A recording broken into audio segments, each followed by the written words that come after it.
commentigan bixinaya waxa weeye xafiiskani markastuu dabagalka iyo kormeerka uu sameeyo triangle-ka saddex geesoodka qiimeynta markasta inuu soo dhigo waa time cost quality way markasta qandaraasluhu waqtiga inuu ku dhameeyo mashruuca waa construction working schedule-ka iyadoo la raacayo timekiisa inuu markasta uu report uu ka soo gudbiyo waqtigii uu heshiiska ku galay shaqada uu qabtay ma iswaafaqsan tahay tayada dhulka taalay ta heshiiska uu ku galay miyay la mid tahay in ay uu soo dhigo ta kale kharashka qandaraasluhu qaatay iyo kharashka ku baxay dhismaha dhulka yaala in markasta uu ku soo report gareeyo inuu wanaagsan tahay marka qodobka kale waxa weeye aan soo qaadanayay waxa weeye markastuu qiimeynta xafiisyada uu keenayo waxa wanaagsan in xafiisyada intuu la fadhiisto ay ka wada hadlaan wixii faraqa iyaga u dhaxeeyo inay meesha ay ku heshiiyeen iyo faraqa u dhaxeeyo meeshan ay la yimaadeen way wanaagsan tahay ta kale marka strategic pillars-ga yani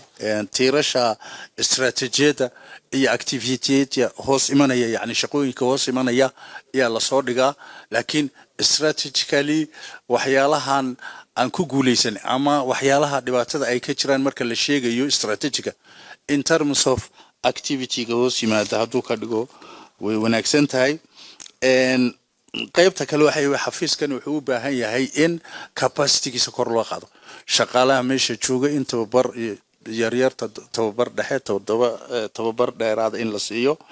in lagu xoojiyo ma garanaysaa shaqaalaha waliba xafiisyada waqti dheer ka soo shaqeeyay ee qorsheynta jooga iyo inta u badan experience billion kor baa loo soo qaado xafiiska la keenaa ta kale xafiiskani gaabka ka jira capacity-giisa wuxuu ka faa'iideysan karayaa baan qabaanu jaamacadda Jigjiga University jaamacadda Jigjiga jirta tii qabri dahar baa jirta research kan beeraha aan haysanaa jira management institute-ka isagoo la kaashanaya inuu qabto iyaan oran lahaa xafiiska qorsheyntu haddii aan u soo dhigo warbixintiisii kormeerka ee heerka adeeg bixinta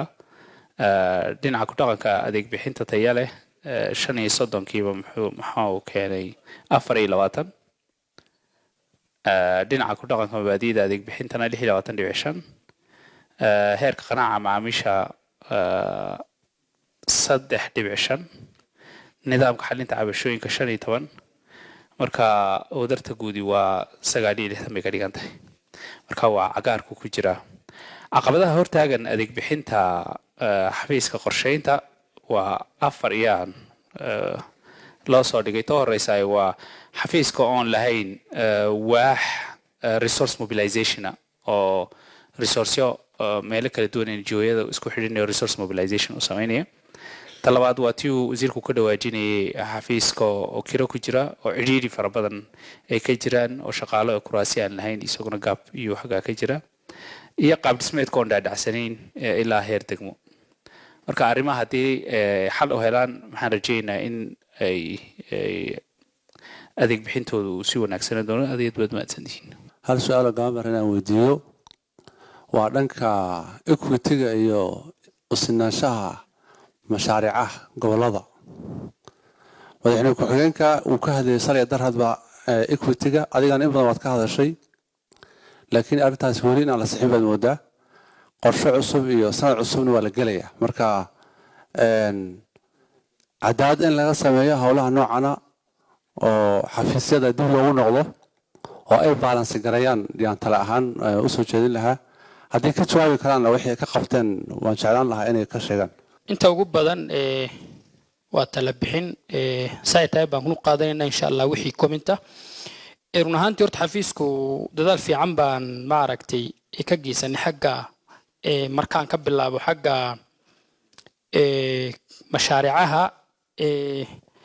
mashaariicaha by the way gap assessment-ii aan diyaarinay baan ma aragtay heer cabinet ahaan intaan u soo bandhigno taan baan ku saleyn doonaa runtii madaxweynaha ka dhawaaj xagga population-ka landmass-ka area square kilometer-ki iyo adeega dhabta ay u baahan misuse resource badan baa deegaankeena ka jira run ahaantii waxa ahayd meel meel wada u baahan baa biyo loo dhisaa meel biyaa u baahnayn baa hospital loo dhisaa marka annagoo taa ku salaynayno daraasaadkaas intaan golaha fulinta usoo bandhigno 2017 insha allah xafiis qorshaheenu qaabkaas unbay noqoni arrinta xagga waaxda resource mobilizationkii arrinta waaxdan external fundiga still waaxdaas waa waaxda xafiiska maaliyadda ku hadhay weeyaan still waan claim gareynaynaa xafiiska maaliyaddu inuu maaragtay waaxdan noo soo xafiiska lagu soo wareejiyo because wax baa laga hadlayaa waaxda xafiiska maaliyadda naga haysta baa jirta xagga external resource-kii waaxda external qorsheyntii waxaan GDP daraasaadka marka lagu soo wareejiyay run ahaantii kolley wasiir maxamed baa joogay maalinta waa laga reebay ahayd waaxdaas still waaxdaas xagga mashaariicahan dawliga ahayn ee external fundigi hay'adaha fund gareeyaan still wax xog aan ka hayno ma jirto tan waa inta in treasury-gi weeyaan projectadan soo dhignay laakiin projecta ka badan ee maaragtay external fund ee laga fund gareeyaa baa jirta marka waaxdaas still ka xafisaan xagga maaliyadda nagaga jirta waan claim gareynaynaa mudane madaxweyne arrintaas xagga inputka xafiiska run ahaantii teamka xafiisku capacity building badan bay u baahan yihiin waa xafiis cusub 3 sano buu jiraa waxaa qaar 3 meelood baa laga soo qaaday waaxiis waa iska caddahay guud ahaan anuu wixii commenta ama astaad la siiyay gashahan baan u qaadanayaa wixii aan ka tagay aan ka jawaabina waad iga raal lahaaneysaan aad iyo aad baad u maasantiin yaan daraasaadka iyo xogta ay soo ururiyeen runtii xog asaas fiican noo noqonaysa qorshayaashiina weeyaan heer degmo iyo heer gobol iyo hadda in la gaarsiiyo waxba hadda baahi badan looguma qaban qaba laakiin waxaan aaminsanahay in xafiiska heer deegaan qorshayaashan hadda uu sameynayo si lamid ah inuu ka caawiyo degmooyinka oo kale in si muxuu ahaa degmooyinka in la caawiyo oo tiimam inta la diyaariyo meel tababar lagu siiyo qorshayaasha say u sameynayaan iyo waxa horta aan ku bilowna yaan qaba hogaaminta degmooyinku iyo gobolladuna inay faham buuxa ka haystaan qaabka wax loo qorsheeyo oo priority-ga ay sameysanayaan uu yahay mid ay sakhriyayaan priority-ga heer deegaan aan qoranno wax ka duwan inuu noqon yacna direction-ka la bixinayo si miisaaniyaddeenu ay maaragtay wax tar fiican u yeelato si guud inaasaan xafiiska ku dhaafi anugu